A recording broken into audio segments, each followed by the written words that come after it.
Alright, so now this is just one of the forests that the first dungeon was actually in, and with the running ability, you can actually use that to climb up the places. So instead of being able to just walk and climb on the wall, you actually have to do like run, and then you climb like that. And it's pretty, you know, it's like something like, it's pretty Assassin's Creed like, where you just hold like X, and you just run and start climbing stuff. Other than that, when you're running, you could like roll, drop things off the trees, pick up, you know, money, seeds, whatever you need.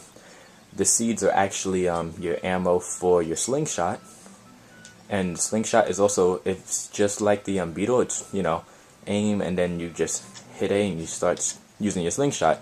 The same thing applies if you feel like, you know, you're not synced up properly and your like slingshot is like going woo in the corner. You can just hit down, it'll go straight to center. So that's pretty useful. Go back to that, we don't need it though. And the same thing applies if you use your C button, that sends you into your dousing mode. But if you hold it, then you can just change it just to regular, like, you know, looking around. Other than that, you have your Z button, which is your lock on, and you can always just, oh, I was gonna show you the shield, but my shield broke in the first dungeon, so I can't show you that right now. But I can still show you this. Oh yeah, oh, what? Yeah. So yeah, for those of you who, you know, always like the sword play of the games, the sword play in this feels like really good. It's definitely 1-to-1.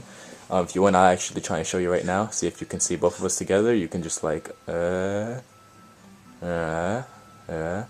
forward and stab. Yeah, you even got a thrust in this game.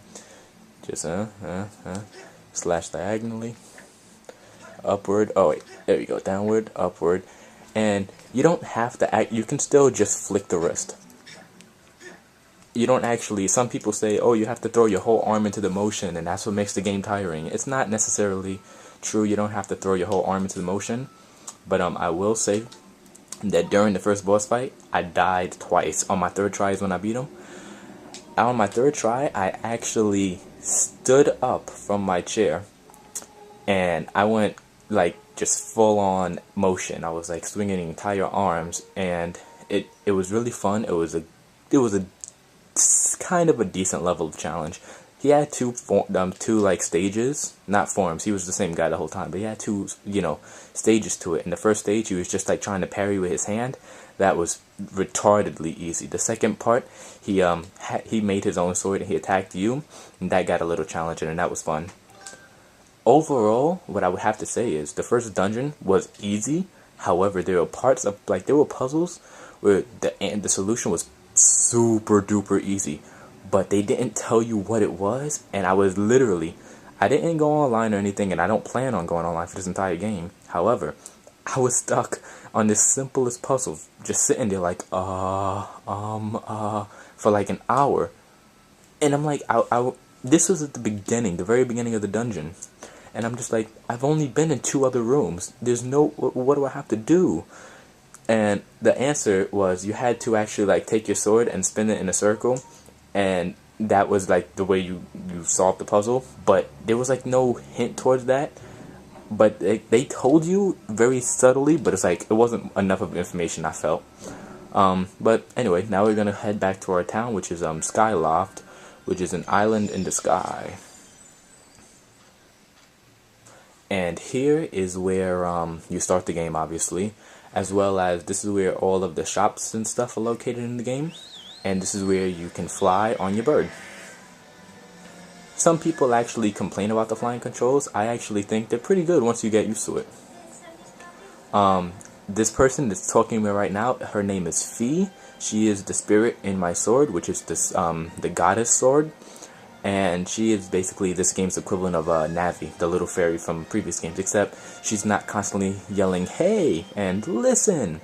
However, she does want to talk to you quite a lot, and whenever she wants to talk to you, you'll hear like bring, bring, bring and you'll hear that, and on the screen her icon will be flashing. So that's like really the only annoyance with it, but she's usually helpful when she talks to you, so it's not like a big pain. When you hit that goddess cube with your Skyward strike earlier, I was able to detect the resulting energy reaction above the clouds. Alright, so right there's something, let's see, the location I have marked in your map indicates the spot where I sensed an energy reaction. Alright, so what we're going to do is we're going to actually set a beacon right there. I advise you to investigate this area around this location, and that is what we're going to go do. So let's see, can we see our beacon from here? I believe that's it over there. So if we fly, which up and down will flap your wings, and that's how you gain altitude. Holding it down, you'll skydive, and that's how you pick up speed. Other than that, you just like slightly tilt it like that, or like that to turn. And the thing is, people complain about it, but if you just like tilt it very slightly, that's how you get control. You don't ever really want to tilt it completely to the side, because then you'll start like spazzing out. Also, by holding B, you can slow down, and A, you do like a charging attack. So if you're like fighting monsters in the sky or whatever, then you'll want to use that. As you can see, we actually, I don't know if you can actually see that too well, but there's actually, whoa Nelly. Alright, so yeah, I kind of, here's a good example. Right now, the controller actually kind of spazzed out. We're gonna like recenter it real quick, and if we come back to it, let's see if it's behaving properly now. Here we go. I'm actually an idiot. The reason I was going so low was because I wasn't flapping for altitude. Anyway, I just totally went past my destination.